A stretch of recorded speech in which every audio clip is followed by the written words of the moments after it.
हम फिर से लेकर आ चुके हैं आप लोगों के लिए शाम की सभी ताज़ा और बड़ी खबरें। एक एक कर आपको सारी खबरों की जानकारी देंगे। आज देश दुनिया में क्या कुछ हो रहा है। दरअसल दोस्तों सबसे पहली जो बिग ब्रेकिंग निकल कर आ रही है, आपको बता दोस्तों मोदी सरकार के ऊपर उठे सवाल। जी हाँ, दरअसल अब सरकार से सवाल पूछने पर भी दोस्तों लोगों को जेल में ठूस दिया जाएगा। आपको बता दें 12 लोगों को जेल में डाला गया सिर्फ इसलिए क्योंकि लोगों ने मोदी से सवाल पूछ लिया कि हमारे बच्चों की वैक्सीन कहां है। इसके बारे में आपको विस्तार से बताएंगे। वहीं पर दोस्तों अगली बिग ब्रेकिंग में हम आपको बताएंगे, जी इजराइल फंसा बड़ी मुसीबत में।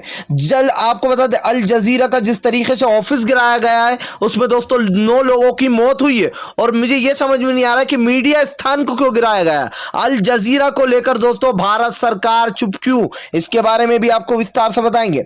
वहीं पर दोस्तों अगली बिग ब्रेकिंग में हम आपको बताएंगे जम्मू कश्मीर में आपको बताया दोस्तों जो है यहां पर फिलिस्तीन का साथ देने पर एक लड़के ने पेंटिंग बनाई थी, उसको गिरफ्तार कर लिया गया। यानी कि दोस्तों जो अंधभक्त हैं जो इजराइल को सपोर्ट कर रहे हैं वो कुछ भी करें तो उनको कुछ नहीं होगा, लेकिन अगर कोई दोस्तों जो है यहां पर फिलिस्तीन को सपोर्ट करेगा तो यहां की पुलिस उसको गिरफ्तार कर लेगी। सोचिए, अंधभक्तों की रैली देखिए, इसके बारे में भी आपको बताएंगे। वहीं पर दोस्तों राहुल गांधी का केंद्र सरकार पर बड़ा हमला, बोले केंद्र सरकार के पास कोई भी नीति नहीं, लोगों की मौतें हो रही है वैक्सीन की वजह से। जी हां, सरकार के पास कोई प्लान नहीं है, इसके बारे में भी आपको विस्तार से बताएंगे। वहीं पर दोस्तों अगली बिग ब्रेकिंग में हम आपको बताएंगे दोस्तों, आपको बता दें फिलिस्तीन में अब तक दोस्तों 119 लोगों की मौत, जिसमें 31 बच्चे। दोस्तों लगातार फिलिस्तीन हमले करता जा रहा है और जिस तरीके से अल जजीरा का ऑफिस गिराया गया है मीडिया स्थान का, इसको लेकर भी सवाल उठने खड़े हो गए। लगातार दोस्तों आतंक फैलाने की कोशिश कर रहा है यहूदी, इसके बारे में भी आपको विस्तार से बताएंगे। वहीं पर दोस्तों अगली बिग ब्रेकिंग में हम आपको बताएंगे अरविंद केजरीवाल का बड़ा ऐलान, सभी लोगों को मिलेंगे 5-5 हजार रुपए, इसके बारे में भी आपको विस्तार से बताएंगे। वहीं पर दोस्तों किसान नेता राकेश टिकैत का बड़ा ऐलान, बोले सरकार फेल हो चुकी है, सरकार के 7 साल हो गए, सरकार फेल, लोगों की मौतें हो रही हैं, सरकार इससे नहीं निपट पाई, इसलिए अब किसानों के ऊपर ठीकरा फोड़ने की कोशिश कर रही है। इसके बारे में भी आपको विस्तार से बताएंगे। वहीं पर दोस्तों अगली बिग ब्रेकिंग में हम आपको बताएंगे दोस्तों कुवैत में पकड़ा गया एक अंधभक्त। जी हां, दरअसल इजराइल का साथ दे रहा था दोस्तों और कह रहा था कि जो भी फिलिस्तीन का साथ देगा वो आतंकवादी है। सोचिए दोस्तों, हमले जो है वो इजराइल कर रहा है और ये आतंकवादी किसे बता रहा था, फिलिस्तीनियों को, जिसके बाद इसको कुवैत में इस अंधभक्त को पकड़ लिया गया दोस्तों और वहां पर इसकी टी शर्ट वी शर्ट फाड़ी गई है, जमकर इसको कूटा गया और इसकी फेसबुक भी पूरी तरीके से ब्लॉक कर दी गई है। इसके बारे में भी आपको विस्तार से बताएंगे कैसे अंधभक्त की शामत आई। तो सारी खबरें दोस्तों एक एक कर देंगे। फिलहाल खैर चलिए बढ़ते हैं सबसे पहली और सबसे बड़ी खबर की ओर। दरअसल दोस्तों आप लोग बताएं तीनों कृषि कानून को लेकर किसान नेता राकेश टिकैत ने बोला मोदी सरकार पर बड़ा हमला, बोले सरकार लोगों की जान बचाने में असफल रही, इसीलिए अब किसानों को फंसाने की नई साजिश। दरअसल दोस्तों आप लोग बताएं जिस तरीके से जाने जा रही हैं और जिस तरीके से ये आंकड़े बढ़ रहे हैं, इसको लेकर अब किसान नेता राकेश टिकैत ने सरकार को घेर लिया। राकेश टिकैत का कहना है कि ये सरकार पूरी तरीके से हार चुकी है और असफल अपने आप को महसूस कर रही है, इसीलिए अब किसानों को फंसाने की साजिश चल रही है। राकेश टिकैत ने कहा कि फिलहाल सरकार एक बात समझ ले, 26 मई को काला दिवस के रूप में मनाया जाएगा। हमने सभी दुकानदारों और दोस्तों सभी मकान मालिकों से ये अपील की है कि वो सब लोग अपने घर में काले झंडे लगाएं और काले झंडे लगाकर मोदी का विरोध करें। आपको बता दूं दोस्तों 26 मई के दिन किसानों को पूरे 6 महीने हो जाएंगे इस आंदोलन को, लगभग अब साल की तरफ बढ़ रहा है। दोस्तों आपको बता दें अब तक का सबसे बड़ा आंदोलन बन चुका है किसान आंदोलन। सरकार ने सब कुछ चाले चल्ली छल कर लिया, बल कर लिया, लेकिन उसके बावजूद भी किसानों को हटा नहीं पाई। फिलहाल चलिए खैर बढ़ते हैं हम एक और अगली बिग ब्रेकिंग की तरफ। बता दोस्तों लोगों की आजादी छीन रही, इसलिए मोदी को कहा जाता है तानाशाह। दरअसल दोस्तों आप लोग बताएं दिल्ली पुलिस की गुंडागर्दी, 12 लोगों को किया गया गिरफ्तार, जिसके ऊपर भड़क गया विपक्ष। दरअसल दोस्तों आप लोग बता दें मोदी सरकार की आलोचना करना बेसिकली एक तरीके से एक जुर्म हो गया, एक गुनाह हो गया, मोदी सरकार इसकी सजा देती है। आपको बता दें 12 लोगों ने दोस्तों जो यहाँ पर पोस्टर लगाए थे और जो यहाँ पर यह लिखा था कि कहाँ है हमारे बच्चों की वैक्सीन। जिन परिजनों के अपने बच्चे मर रहे हैं, जो लोग अपनी पत्नी अपने रिश्तेदारों खो रहे हैं, उनका ऑब्वियसली गुस्सा फूटना तो जायज है। लेकिन दोस्तों 12 लोगों ने जब ये पोस्टर लगाया कि कहाँ मोदी जी, कहाँ है हमारे बच्चों की वैक्सीन, उसके बाद उन 12 लोगों को दिल्ली पुलिस द्वारा दोस्तों गिरफ्तार कर लिया गया। अब आप समझने की कोशिश कीजिए दोस्तों, मोदी जी के बारे में अगर लोग झूठा ट्वीट करें, झूठे अखबार बनाए, झूठी वेबसाइटें बनाकर मोदी की तारीफ करें तो वो टूल किट मामला नहीं होता है। अगर दिशा रवि जो कि एक 20-18 साल की लड़की थी, अगर वो ये करे तो वो टूल किट मामला बन जाता है। यानी कि आपके लिए कानून कुछ और दूसरे आम इंसान के लिए कानून कुछ और। अब 12 लोगों ने अगर ये लिख दिया, पोस्टर लगाए, छोटे छोटे बैनर कि मोदी जी हमारे बच्चों की वैक्सीन कहाँ है, तो मोदी जी को इतनी आंख क्यों लग रही है, उनको डर क्यों लग रहा है कि मेरी इमेज लगातार बिगड़ रही है। और दिल्ली पुलिस की गुंडागर्दी देखिए दोस्तों कि 12 लोगों को गिरफ्तार कर लिया गया। क्यों भाई? कभी आप कांग्रेस के बीवी श्रीनिवास से सवाल पूछते हो कि कहां से ऑक्सीजन ला रहा हो, कहां से लोगों की मदद कर रहा हो? यानी कि अब मदद करना भी गुनाह, मोदी से सवाल पूछना भी जुर्म। तो एक काम क्यों ना करें हम, मोदी जी जो है इस देश को एक तानाशाह देश जो है घोषित कर देना चाहिए। अब सभी को आवाज दबाने की जिस तरीके से दोस्तों भारतीय जनता पार्टी कोशिश कर रही है, या फिर यूं कह दे कि चाय वाले अपनी चाय निकाल रहे हैं बाहर, ये साफ दिखाई दे रहा है कि फिलहाल छोटी सोच हमेशा छोटी ही रहती, चाहे वो कितने ऊंचे पद पर पहुंच जाए, लेकिन उस इंसान की सोच कभी बड़ी नहीं हो सकती दोस्तों जो इंसान लोगों को इसमें नापता है। फिलहाल खैर चलिए हम बढ़ते हैं दोस्तों एक और अगली बिग ब्रेकिंग की तरफ। आपको बता दें लगातार इजराइल का हमला बढ़ता जा रहा है गाजा पर। दोस्तों आपको बता दें हमला करने के बाद जबरदस्त तरीके से हंगामा मच गया। आपको बता दें फिलिस्तीन में दोस्तों अब तक 119 लोगों की जान जा चुकी है, जिसमें 31 बच्चे हैं। जी हाँ, आपको बता दोस्तों कल अल जजीरा के ऑफिस पे हमला किया गया, और आप जानते हैं दोस्तों अल जजीरा सबसे बड़ा अखबार है वहां का। ऐसे में मीडिया स्थान पर जो है दोस्तों हमला करना, आखिर इजराइल बताना क्या चाहता है? क्या वो अपनी गुंडागर्दी बता रहा है दोस्तों, या फिर वो बच्चों और लोगों की जान लेकर दोस्तों ये बताना चाहता है कि फिलहाल आज लोगों की जानें जा रही हैं? आपको बता दोस्तों अल जजीरा के ऑफिस पर ये कोई ऐसा नहीं हुआ है कि धोखे से हो गया ये हमला। जानबूझकर दोस्तों प्लानिंग बनाने के बाद अल जजीरा के ऑफिस पर यह हमला किया गया, जिसमें 9 लोगों की दोस्तों मौत हो गई है। आप ये सोचिए दोस्तों कि आज जिस तरीके से ये हमले हो रहे हैं, इसके जिम्मेदार जो यहाँ पर कौन है? क्या फिलिस्तीनी जो बेचारे संघर्ष कर रहे हैं लगातार दोस्तों, जिनके ऊपर हमला किया जा रहा है? ये दोस्तों दुनिया का तीसरा सबसे बड़ा विश्व युद्ध बनने जा रहा है। जिस तरीके से दोस्तों आपको बता दें ये हमला बढ़ता जा रहा है इजराइल की तरफ से, इसको दुनिया का सबसे बड़ा तीसरा महायुद्ध माना जा रहा है। आप सोचिए दोस्तों लोगों की जानें जा रही हैं, जो लोग बैठे हुए हैं उनकी जानें जा रही हैं, और जब युद्ध होता है तो दोनों तरफ से नुकसान तो होता ही है। और इस बात को झुटलाया नहीं जा सकता कि दोस्तों इजराइल लगातार अपनी हदें पार कर रहा है, जिसको लेकर अब मुस्लिम देशों ने भी ऐलान कर दिया कि फिलहाल अब इसको सबक सिखाना ही होगा। सोचिए दोस्तों 31 बच्चों की जान, अब तक 119 लोगों की जान जा चुकी है। ये यहूदी में दोस्तों, यहूदी रहते हैं वहां पर इजराइल में, और जिस तरीके से ये हो रहा है ये अपने आप में बहुत ही दुर्भाग्यपूर्ण है, क्योंकि ये दुनिया का तीसरा सबसे बड़ा युद्ध बनने जा रहा है। फिलहाल खैर चलिए हम बढ़ते हैं दोस्तों एक और अगली बिग ब्रेकिंग की तरफ। बता दोस्तों राहुल गांधी का केंद्र सरकार पर बड़ा हमला, बोले सरकार के पास कोई भी नीति नहीं आगे वैक्सीनेशन की। आपको बता दोस्तों राहुल गांधी का कहना है कि सरकार ने कई लोगों की जान ले ली और अभी भी सरकार के पास पूर्णतः वैक्सीन को लेकर कोई भी प्लान नहीं है। ना सरकार के पास दोस्तों वैक्सीन है पूरी तरीके से प्रॉपर, ना ही उनके पास दोस्तों कोई प्लान है। आपको बता दें लगातार कोरोना के जिस तरीके से मामले बढ़ रहे हैं दोस्तों, एक दिन ये मामले ढीले पड़ते हैं, दूसरे दिन वापस केस निकल कर आ जाते हैं। इसको रोकना बहुत ही ज्यादा मुश्किल हो गया। राहुल गांधी ने कहा अगर ऐसे ही केंद्र सरकार काम करती रही तो कोरोना की तीसरी लहर भी आ जाएगी और आम आदमी को ही जूझना पड़ेगा। सोचिए दोस्तों अब लोग अपने अपने घरों में बैठे हैं, लोगों के पास काम नहीं है, वो घर से बाहर निकल रहे हैं तो पुलिस वालों ने मार रहा है, लठ मार रहा है। सवाल ये उठता है दोस्तों कि कोरोना के बजाय उन लोगों की भुखमरी से भी जाने जा रही हैं। क्या मोदी सरकार को ये नहीं पता कि इंसान एक दिन काम ना करे तो उसका घर कैसे चलता है? सरकार तो लॉकडाउन लगा देती है, लेकिन वो ये नहीं सोचती दोस्तों के लोग अपने आप का अपना खर्च, अपना घर के जो घरेलू खर्चे होते हैं वो कैसे चलाएंगे। लोग भुखमरी से मर जाएंगे। इस बात को लेकर असद ओवैसी ने भी एक बार दोस्तों मोदी सरकार को घेरा था। सवाल ये उठता है कि आज केंद्र सरकार जिस तरीके से अपना मुंह मोड़ रही है दोस्तों लोगों से, ये बात बहुत ही शर्म की बात है कि हमारे देश में अब कोरोना की तीसरी लहर आ जाएगी, क्या फिर सरकार लॉकडाउन लगाएगी? दोस्तों लॉकडाउन ही सरकार को बस एक हल दिखाई देता है।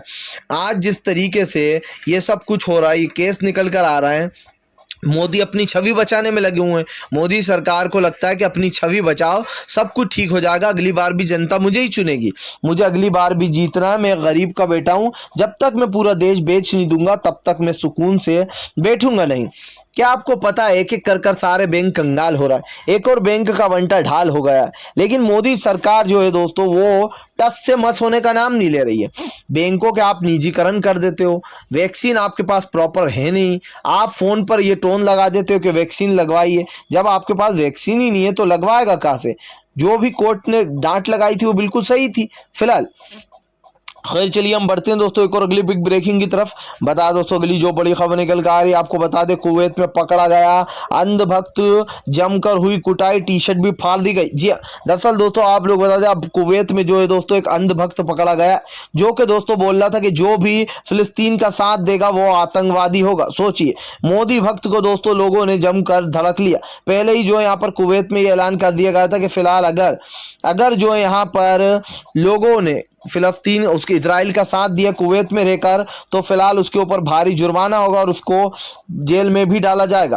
अब आपको बता दें दोस्तों, इजराइल में जो यहाँ पर एक अंधभक्त को पकड़ा गया, सॉरी कुवैत में, इनका नाम है दोस्तों रमेश चंद्र दोस्तों कुवैत में नौकरी करते हैं, जिसके बाद वहाँ के मुसलमानों ने इनको धर लिया और जमकर उनको जो यहाँ पर सबक सिखाया। ये अपनी फेसबुक पर दोस्तों अंधभक्ति फैला रहे थे कुवैत में बैठकर। सोचिए दोस्तों, ये लड़ाई इजराइल और फिलिस्तीनियों की है, इसमें अंधभक्तों का तो कुछ रोल ही नहीं है। लेकिन आप ये समझने की कोशिश कीजिए कि अंधभक्त जहां पर भी मुसलमानों को प्रताड़ित किया जाता है या फिर उनके ऊपर दोस्तों जुल्म किए जाते हैं, वहां पर अंधभक्त अपने आप पहुंच जाते हैं और वो हिंदुत्व का झंडा उठाकर आतंकवादी देशों को सपोर्ट करना शुरू कर देते हैं। अब आप खुद सोचिए, जो लोग आतंकवाद को सपोर्ट करते हैं वो खुद सबसे बड़े आतंकवादी हुए जो मुसलमान को आतंकवादी बताते थे। अब ये अंधभक्त सबसे बड़ा आतंकवादी है दोस्तों, जो आतंकवादियों का साथ दे रहे हैं। सोचिए यहाँ पर जो सिचुएशन बिगड़ती जा रही है, इसका जिम्मेदार कौन है? अंधभक्तों का तो कुछ लेना देना है ही नहीं इजराइल और फिलिस्तीन से, उसके बावजूद भी अंधभक्त बेफालतू में कूदे जा रहे हैं। फिलहाल खैर चलिए हम बढ़ते हैं दोस्तों एक और अगली बिग ब्रेकिंग की तरफ। बता दोस्तों अगली जो बड़ी खबर निकल कर आ रही है, आपको बता दें फिलहाल केजरीवाल का बड़ा ऐलान। जी बोले फिलहाल किसी को भूखा मरने नहीं देंगे। इस लॉकडाउन में केजरीवाल सबके साथ खड़ा है। भले ही दोस्तों मोदी सरकार आंखें मूंद ले, भले ही लोगों के बारे में मोदी सरकार ना सोचे, लेकिन दोस्तों आम जनता जो है वो जरूर उसके बारे में केजरीवाल सोच रहे हैं। केजरीवाल ने बड़ा ऐलान करते हुए कहा कि वो फिलहाल सभी को 5-5 हज़ार रुपये महीना देंगे। उन्होंने कहा कि फिलहाल इस वक्त जनता काफी परेशानी में, लोगों के दोस्तों घर खर्चा चलाने के लिए पैसा नहीं है। आज सब कुछ काम बंद पड़ा है, लेकिन केंद्र सरकार को दोस्तों जो काम करना चाहिए वो राज्य सरकारें कर रही हैं, जबकि केंद्र सरकार ने वहां पर भी अपना एक तरीके से दबदबा बना लिया है। सोचिए, नए नए कानून लाए जा रहे हैं एलजी जैसे, और केजरीवाल को बेसिकली रोकने की कोशिश की जा रही है अच्छे कामों से। लेकिन फिलहाल साफ दिखाई दे रहा है कि फिलहाल भारतीय जनता पार्टी पूरी तरीके से दोस्तों एक्सपोज हो चुकी है। फिलहाल खैर चलिए हम बढ़ते हैं दोस्तों एक और अगली बिग ब्रेकिंग की तरफ। बता दोस्तों अगली जो बड़ी खबर निकल कर आ रही है, अब अगर आप फिलिस्तीन का साथ देंगे तो आपको जो है दोस्तों गिरफ्तार कर लिया जाएगा। जी हाँ दोस्तों, सोचिए, अंधभक्त जो हैं वो एक आतंकवादी देश इजराइल को सपोर्ट कर रहा है, लेकिन उनके खिलाफ कोई कार्रवाई नहीं हो रही है। दरअसल मामला है दोस्तों जम्मू कश्मीर का। जम्मू कश्मीर में दोस्तों एक लड़के ने, आपको बता दें, जो है यहाँ पर एक पेंटिंग बनाई। उस पेंटिंग में उसने बताया कि कैसे किस तरीके से जो है यहाँ पर लोगों पर जुल्म किया जा रहा है फिलिस्तीनियों के ऊपर, और कैसे जो है यहाँ पर दोस्तों आपको बता दें इजराइल लगातार जो यहाँ पर हमले कर रहा है। लेकिन आपको बता दें दोस्तों, मुदासिर नाम के इस लड़के को जो यहाँ पर गिरफ्तार कर लिया गया पेंटिंग बनाने के चलते।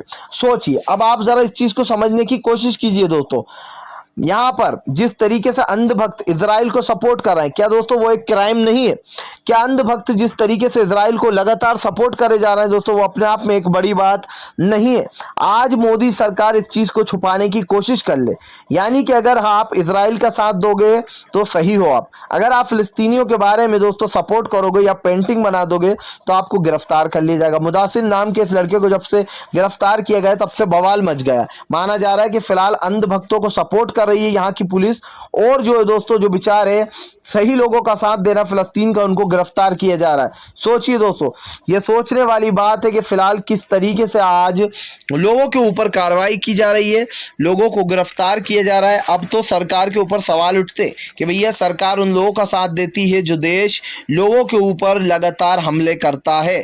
फिलहाल खैर चलिए हम बढ़ते हैं दोस्तों एक और अगली बिग ब्रेकिंग की तरफ। बता दोस्तों अगली जो बड़ी खबर निकल के आ रही है आपको बता दें, फिलहाल पूरी तरीके से फंस गई मोदी सरकार। आखिर फिलिस्तीन और इजराइल के हमले पर चुप क्यों मोदी सरकार? अभिषेक शर्मा ने दोस्तों पूछा मोदी सरकार से सवाल। दोस्तों अभिषेक शर्मा एक ऐसे पत्रकार रहे जो कि हमेशा सीधे और सटीक सवाल पूछते, और ऐसे में दोस्तों अब एक बार फिर से अभिषेक शर्मा ने मोदी सरकार से सवाल पूछते हुए कहा कि ये दो देशों का मामला होता तो फिर भी ठीक था, लेकिन आखिर मोदी सरकार इस पर अब चुप्पी साधे वो क्यों है? सोचिए दोस्तों, जो मोदी सरकार 2018 में ये ट्वीट करती थी कि फिलहाल वो जो यहाँ पर फिलिस्तीनियों के साथ है, आज फिलिस्तीनियों पर इतना हमले हो रहे हैं, जानलेवा हमले हो रहे हैं, उनकी जाने जा रही है, उसके बाद भी मोदी सरकार चुप बैठी है। क्या ये अपने आप में दोस्तों दुर्भाग्यपूर्ण नहीं है? क्या आखिर हमारे देश की सरकार इतना बड़ा हमला हो रहा है इसके बाद भी चुपचाप क्यों बैठी है? लेकिन मैं लिख के दे दूं दोस्तों, सरकार चुपचाप बैठी रहेगी। जब भी मुसलमानों के ऊपर कुछ जुल्म हुआ है या मुस्लिम देशों पर, तो सरकार नहीं बोलती है। भैया हिंदू मुसलमान की राजनीति भी तो करना है आगे चलकर।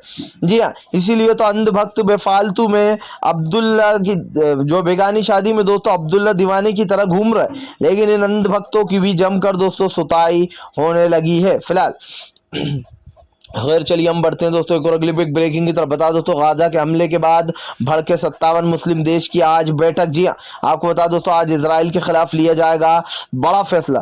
दरअसल दोस्तों आप लोग बता लगातार इजराइल जो है वो तबाही मचा रहा है, और इसको लेकर अब जो यहाँ पर 57 मुस्लिम देशों ने बड़ा ऐलान करते हुए कहा कि फिलहाल अब इजराइल को बख्शा नहीं जाएगा। जिस तरीके से लोगों की जाने जा रही है, इसका एक एक जान का हिसाब इजराइल को देना ही होगा। ये सबसे बड़ा दोस्तों तीसरा विश्व युद्ध बनने जा रहा है। जी हाँ, उस कगार पर ही ये पहुंच गया इजराइल और फिलिस्तीन का जो ये हमला है दोस्तों। हालांकि दोस्तों जिस तरीके से मस्जिदों के ऊपर को टारगेट बनाया जा रहा है, बच्चों को टारगेट बनाया जा रहा है, बिल्डिंगें गिराई जा रही हैं दोस्तों, ये यहूदियों की पहचान है। जी हाँ, यहूदी दोस्तों ऐसे ही थे, और यहूदियों ने जिस तरीके से जुल्म किए थे इनकी कहानियां भी आपने सुनी ही होंगी। अब जिस तरीके से दोस्तों ये हमले हो रहे हैं, इसको लेकर सीधा सीधा ऐलान कर दिया है 57 मुस्लिम देश ने कि फिलहाल इजराइल को सबक सिखाए बिना अब नहीं छोड़ेंगे फिलहाल। खैर चलिए हम बढ़ते हैं दोस्तों एक और अगली बिग ब्रेकिंग की तरफ। बता दोस्तों अगली जो बड़ी खबर निकल कर आ रही है आपको बता दें, किसान नेता राकेश टिकैत का बड़ा ऐलान। बोले सरकार पूरी तरीके से पिट गई है लोगों के सामने। जी हाँ, इस सरकार को 7 साल हो चुके हैं, और 7 साल में इस सरकार ने देश की जनता के हित में कोई काम नहीं किया।